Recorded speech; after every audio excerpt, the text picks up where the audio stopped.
Welcome to Investors Guide. Thank you so much for tuning in. We're right here to help you with any question you might have about investing your money. And I'm so glad for all the wonderful response we received last week for our NPS show.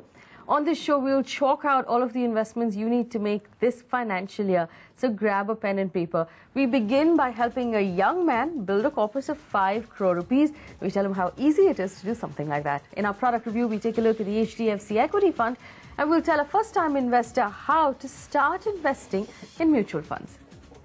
It's time, as always, for me to bring in Narendra Kumar, the CEO of Value Research. Narendra, thank you so much for joining us. Thank you. We've had a wonderful response to that NPS episode, and it does seem like a lot of viewers are geared up to start their NPS accounts. What sort of response are you receiving at Value Research for the NPS product? A lot of investors, just because, in a brief period of time we spoke about NPS very often, everybody thought that a lot of people are thinking that NPS is a superior product. I would like to clarify one thing, that, if you are saving for the long term, and if you are saving for a medium term, or you want greater flexibility, NPS came into the spotlight for a different reason. Budget provided for a special concession which is exclusive to NPS. Your 50,000 rupee allocation, investment in NPS will entail you a tax break, which is otherwise not available to anything else. So assuming that, if a person has to invest 2 lakh rupees, I think his first 1.5 lakh rupees should get into the tax saving fund.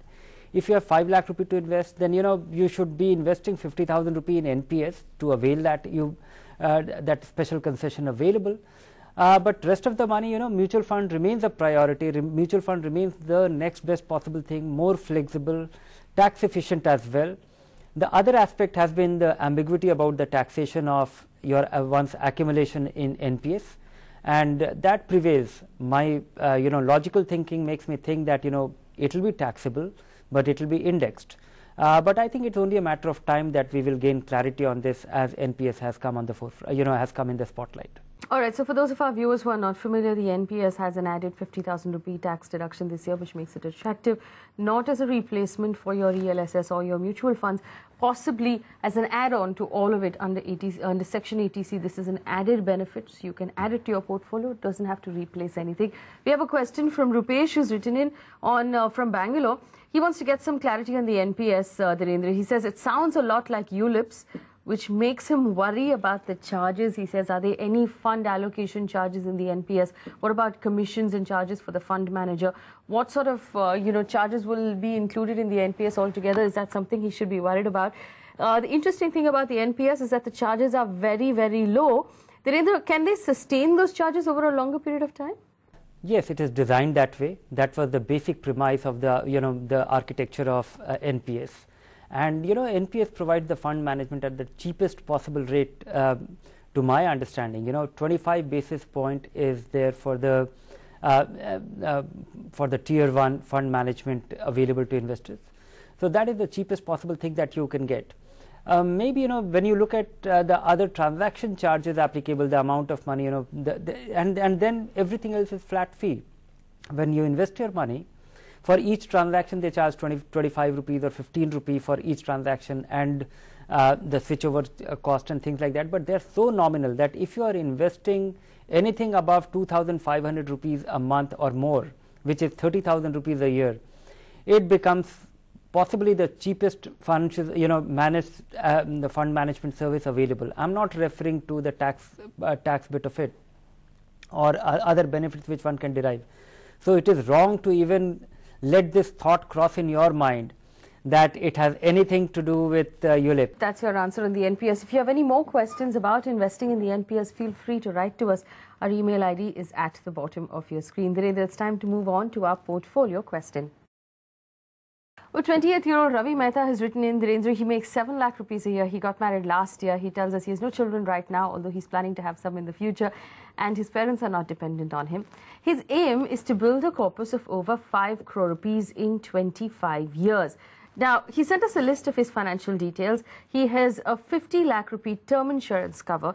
He has a medical insurance policy for himself and his wife for 5 lakh rupees, which his employer has given him. Ravi, I would like you to buy an additional cover that you own, privately outside of what your employer gives you. He has 1.5 lakh rupees in an emergency fund, and he puts 28,000 rupees every month in SIPs. He is open to taking risks, and his aim is to hit a target of 5 crore rupees over 25 years. Well, Narendra, the good thing is, if he were to get 12% annualized on this investment, then he'd have about 5.3 crore rupees in 25 years. So he does seem like he's going to meet his targets. But any advice for someone who's investing for such a long term? Anything they should keep in mind before we get to his selection of funds? You know, you have just landed on a number which is 5 crore in next 25 years that you can easily achieve. Even if, you know, your funds do worse than the market in general, and they just do, you know, you are able to beat inflation with an all equity fund, or beat fixed income investment return by, you know, about 40%, you'll achieve that, which is relatively easily achieved. But I think, you know, the more important thing to keep in mind is what will be the worth of that 5 crore 25 years from now, and that may not be enough. So I would say that, you know, at this point, when you have 25 years ahead of you and you are on to a great plan, you have chosen some great funds. In fact, this is a portfolio where I would not like to make any change. But that apart, important thing is that, you know, save as much as you can. You are on to a good plan, and then increase your savings as and when your income grows. You know, with rising income, you should allocate. You know, you should be able to save more and be more pleased with it. So you are unlikely to face an unpleasant situation with such a disciplined approach. In fact, it does seem like Ravi picks his mutual funds based on advice he hears on this show. This is his list: Axis Long-Term Equity, Franklin India Smaller Companies, iProve Blue Chip, Franklin India High Growth, HDFC Mid-Cap Opportunities, and ICICI Prudential Value Discovery. Narendra, he has a couple of interesting questions for you. He says, is my mix of large, mid and small cap fair right now? Can he expect 20% returns over the next 25 years? And is he missing out on anything by not participating in direct equity? And these are the interesting questions. 20% over the next 25 years, is that a fair assumption? And should he be buying stocks at all? The question of, you know, whether he should be investing in stocks directly, I don't think there is a need, because of course, if he has the time, if he has the inclination, and if he has some special interest, and he has the discipline, he should be, if he is able to build a diversified portfolio, he enjoys picking stocks, and he has the orientation, because the temperament part is extremely important when choosing stock. A lot of investors are misguided into, you know, active trading, and they confuse it with long-term investing, which might be very injurious. So I would say that if you don't have those variables in place, don't venture into that. You have participated in equity in a very meaningful way. 5 seasoned professionals are managing your money, or you have hired their services, and they are running 5 portfolios for you. Yes, all that comes with a cost. As I was saying, that if you have the time, inclination, temperament, discipline, then you will be able to save nearly 2.5 to 3% of on the annual expense that you are incurring, which you don't get to see it clearly, but that is added, you know, that is deducted from your net asset value on an annual basis. So that is something which you can do, but I think mutual fund is the next best thing if you can't do all of that on your own. If you have any more questions about your portfolio, write to us on the email ID that's at the bottom of your screen. We have a quick question from Samar Das, who says he's a retiree and he has substantial investments in equity right now, Narendra. He wants to build a corpus of 10 to 15 crore rupees for his grandchild over the next 10 to 15 years. He says, should he be investing a lump sum amount or do an SIP in mutual funds? And please give him a few funds he can use as well. So obviously, I know straight off the bat that a lump sum is completely out of the question. He should, of course, be using an SIP. But what would be an ideal fund for someone like him to use? Because it's an aggressive goal. So, you know, irrespective of his age, he has aggressive goals. What fund would you recommend? Despite the, you know, the age, I don't think age is a material thing, because, you know, this is a long-term investment for his grandchild. So I would say that, you know, getting into our aggressive portfolio, and one more important question is that, you know, if you have a large sum of money to be invested, what is the time period for which, you know, you should be spreading this investment? Should it be spread over the next 15 months, or should it be spread over the next 6 months? So I would say spread it over a period of time where you can average your investment and eliminate any possibility of catching a market high substantially. So I think, you know, any market cycle, you can avoid that blunder by spreading your investment over, you know, at most 30 months and at least 12 months. Our aggressive growth portfolio is on your screen right now. Take that down, and if you have any questions, someone from our team could get in touch with you.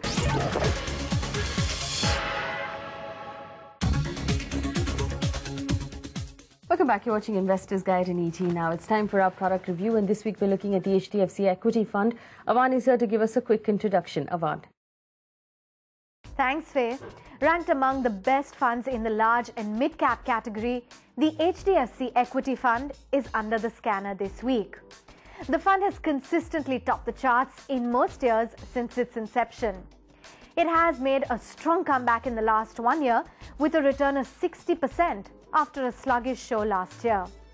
The biggest strength of this fund is its fund manager, Prashant Jain, who is considered to be one of the most accomplished portfolio managers in the country. The fund follows a robust investment approach, with research being central to the strategy. The fund has a long-term orientation and only invests in companies with strong balance sheets and business models which are well positioned for long-term growth. The fund manager sticks to his conviction even if it means enduring pain in the short term. The HDFC Equity Fund has stood the test of time across 4 market cycles. The fund has been through a difficult patch in the years from 2011 to 2013, lagging the category average in 2013. But the sharp improvement in the fund's returns in the ongoing rally has helped to re-establish it as a bull market specialist. The fund's 5-year and 10-year records remain very strong, with annualized return of 14% and 23% respectively. In its 10-year return, it surpassed the benchmark by 7.5% and the category average by 4%. With that, it's back to you, Faye. Well, Narendra, the HDFC Equity Fund has been one of your recommendations on this show for a very long time, but it has been slipping on the ratings. So if you look at the value research ratings, the last time we looked at this fund, it was at 3 stars. It's currently at 2 stars, and I can imagine how that makes a lot of viewers and investors very, very nervous. Is this reason for us to reconsider our investment altogether? Yes, the HDFC Equity Fund, it has slipped on the rating, but not as much on the performance. It has been a relatively decent fund. Its character has changed. It has become a large fund. It is a big fund now, and so what used to drive its performance, or the portfolio character that we used to see earlier, reasonable, much higher allocation to mid and small cap stocks earlier than it has now. So that would have caused some change, some difference. Its slip on rating is primarily because relative to other funds in this category, which is large and mid cap category, it falls into. It has been more volatile. It witnesses more declines more often. But that does not necessarily, volatility does not necessarily mean risk, because if you hold it for 2-3 years, that volatility is, but that's the only way it is factored into the rating system. I would actually err on the, I would still go by the credible history of this fund over the last 20 years. I'm still quite comforted by its sustained reasonable performance. So despite a slip on the rating to 2 star, I would not call a sell on HDFC equity. Well, Narendra, this is the interesting thing about this fund. I'm looking at the returns on your website right now. Out of 123 funds in its category, this fund ranks 112 over a period of the last 3 months, 79 over a period of a year, 25 over 5 years, and it's the number 2 fund over 10 years. So if I'm reviewing a fund that I will be using for the long term, so I'm going to use this fund, say, for the next 10 years or the next 20 years, should I be paying more attention then to the ranking over 10 years, or should I be paying more attention to the ranking over, say, 1 year or 3 years? I would say that, you should take note of 1 year and 3 year as well. But, 10 year is something which you can't really ignore, because that just can't be a chance. And any period less than 1 year you can completely ignore, because in equity funds, or any equity investment, this time period can be very misleading. So I would say that definitely look for any return, any return for 1 year and above. And definitely I attach great credence to longer time period, more so if the fund manager has stuck around. And in this case, the fund manager has stuck around for so long, for nearly 2 decades now. And Narendra, finally, give us your rating for Investors Guide, keeping in mind our viewers, for the HDFC Equity Fund. Independent of the risk-adjusted rating, where it has slipped to 2 star, I would say that it remains a 4-star fund. 4 stars for the HDFC Equity Fund on Investors Guide. It's not easy to get 4 stars on this show. That's on your screen right now. If you have any questions about this review, feel free to get in touch with us on the email ID that's at the bottom of your screen. Let's move on to our very popular Hold or Sell segment. Kamaldeep Singh has written in, Narendra, 29 years old, monthly income 45,000 rupees. He's been investing in mutual funds with the aim of creating long-term wealth. Now, he tells us he's invested in a set of funds and he'd like our advice on whether or not this is the list he should be going for the long term. He has the Birla Sun Life Frontline Equity Fund. He's been investing 2,000 rupees a month over the last 2 years. Continue that investment, Narendra. Long term, would Frontline Equity be an ideal pick? Yes, it's an excellent choice. This is a fund which is, a large and mid-cap fund, credible history. He should carry on. The Mirae Asset India Opportunity Fund is the next on his list. He's investing 6,000 rupees in this fund. So that's 3 times as much as it's going into the Frontline Equity Fund. Go ahead with this one as well. Yes, this fund has, turned out to be a blockbuster and very impressive. The fund manager also stuck around. Not a very popular fund, but it has done extremely well. So, and it would have, had a very beneficial effect on his overall portfolio. Carry on with this fund too. Here's the Birla Sun Life Tax Relief 96 Fund, Narendra. This is an ELSS. He puts 50,000 rupees a year in this over the last 2 years. I would like him to spread that out, as an SIP through the course of the year. But just reviewing the fund itself, would you recommend he continues with that investment? When investing a tax-saving fund, you have a good number of well-performing fund, and this is also a reasonable fund. It's not a disappointing fund, but it has not been an outstanding fund except for its very initial years, which actually boosts its total return in its life. But of late, couple of years, one can say that it has been a reasonable fund, nothing outstanding about it. So he might consider a change, but on a 5-year, 10-year basis, regular investment, the difference in a not so great, in a reasonable fund and a great fund isn't much. All right, the next one on his list is the BNP Paribas Long-Term Equity Fund, Narendra. He's put 60,000 rupees in this fund as a lump sum last year. Should he continue that investment? And really, we would like you to stop investing lump sum amounts in your mutual funds. But Narendra, just looking at the fund itself, continue that investment? Oh yes, this has also been an outstanding fund. Looks like he is choosing his funds very carefully, and when he is choosing such funds, all I would like to caution him that they are relatively. He has to keep an eye on the manager changes, because these funds, they don't have that much breadth, and it's heavily dependent on the people managing it.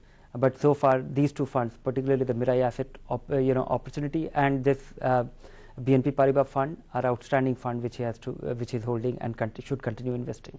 Well, he also has one very quick question for you. He'd like to start investing 3,000 rupees a month in the Canara Robeco Emerging Equities Fund.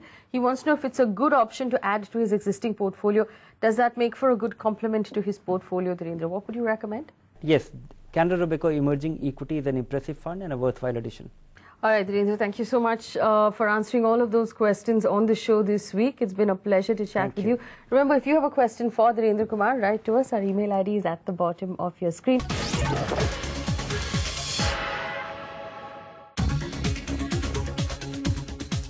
Welcome back. You're watching Investors Guide in ET Now. I brought in Gajendra Kothari this week to answer all the questions you have about asset allocation. Gajendra, thank you for joining us. Conrad Rodrigues writes in. He has a monthly income of 32,000 rupees. He tells us he's never invested in equity. He's only had bank fixed deposits, PPF, post office savings schemes. He'd like to start investing in mutual funds now. So first of all, Conrad, I'm so happy for you. Congratulations. Take small baby steps. Get your toes wet, but it's a great time to get started. He says, assuming I've taken care of all my tax deductions for the year, what options do I now have? Is it better to invest in an SIP or use a lump sum amount? Well, Conrad, first of all, the long answer and the short answer to your question is SIP. It's always better to invest with an SIP. But Gajendra, what advice would you give someone who's just getting started with equity? First of all, congratulations, Conrad. You've been doing regular investments into various different investment avenues. That's a great habit. Since you've been doing only into debt saving so far, which is safe in nature, I would request if you can diversify your savings, and you've shown interest in mutual funds. Mutual funds are the best way for the long-term savings. But before doing any investments, you should always remember the golden rule that what are your financial goals and what is your time horizon, and then link your investment through that. So since you want to do a monthly investment, SIP would be the best way rather than a lump sum. So through systematic investment planning, you can put 10,000, 5,000 or whatever amount you want to put every month, and you can save. So if your goal is 5 years plus and you can take some amount of risk in the interim, then you should start with balanced mutual funds, wherein 65% money is invested in equity and the remaining 35% in debt. So these funds would give you around 10 to 12% return over a 5 to 10 year period, and presently these are all tax-free returns. So this is much better than the debt investments. If you can take slightly more risk and have a 7 to 10 year horizon, then investing through diversified equity funds is the best way for long-term results, good results. And these funds invest your money in top 50 companies of India, and you can expect around 14 to 15% return over a 10-year horizon. Some of the funds you can consider investing here are Franklin India Blue Chip Fund, Mid Asset India Opportunities Fund, or Birla Sun Life Frontline Equity Fund. We have a question from Pradeep Kumar, who will turn 60 this year. Congratulations, Pradeep. We hope you enjoy what will be a restful period and a nice retirement. He says he works as a freelance technical consultant at this point. He wants to know if he can claim benefits like the 3 lakh exemption and the higher fixed deposit rates that banks give senior citizens from this financial year. He says the NPS is supposed to be only up till the age of 60 years. Can he open an account now to claim that new tax deduction? So lots of questions there, Gajendra. First of all, can he start claiming the benefits of being a senior citizen from this financial year? Hello, Mr. Pradeep. Congratulations, you are approaching a very landmark event in your life. You're planning, good to see you planning for your retirement. So when you turn 60, yes, definitely your tax slab will change as per the current rules. Now, so up to 3 lakh rupees income, you don't have to pay any tax, and you can continue to get your Section 80C benefits also. Now, since you've shown interest in NPS, unfortunately, NPS is meant for your retirement, to plan for your retirement. Since you're already approaching retirement, the maximum age in which you can enter is 60 actually. So you won't be eligible to put another 50,000 in NPS. However, there are many other options wherein you can do, and you can continue to invest. With regard to health insurance, this year the government has hiked the rate up to 30,000 for senior citizens. So I must tell you that you should have a health insurance, and you can utilize the benefits up to rupees 30,000. All right, Gajendra, thank you so much for answering our Thank questions you. on Investors Guide. Remember, you can always write to us. Anything to do with your money, that's why we're here. Our email ID is at the bottom of your screen, and you can reach me personally on Twitter. Thank you so much for watching.